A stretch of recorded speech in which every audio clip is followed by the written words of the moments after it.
Qu'est-ce que c'est la longueur? C'est ça. Yaël est une aide aux devoirs un peu particulière. Elle aussi est encore à l'école, mais en seconde au lycée Saint-François d'Assise. Avec une soixantaine d'autres camarades, elle participe 1 à 3 fois par semaine à ces temps d'aide aux devoirs avec des élèves d'école primaire. Un moment enrichissant, mais pas toujours évident. C'est un peu compliqué parce que bon, faire avec des élèves, c'est pas forcément facile. Nous, on est des lycéens, donc on n'a pas forcément eu une relation avec des élèves. Et puis même nous, vu qu'on est des lycéens, on est aussi des élèves. Donc c'est vrai que c'est bien aussi comme ça permet de faire un lien et de trouver des techniques qui sont peut-être plus faciles. J'ai revu des choses avec eux, oui. Les tables de multiplication, je les ai retravaillées plusieurs fois.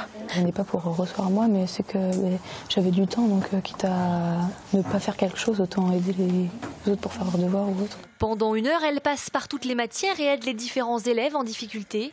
Très vite, une relation de confiance et de partage se crée. J'aime bien parce que comme ça, j'ai mon difficulté et on m'aide.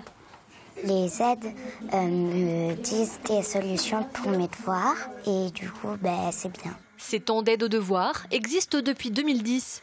Mais cette année, le dispositif a été présenté au prix de l'éducation citoyenne. Il récompense l'engagement des jeunes mobilisés dans ce genre d'action au quotidien.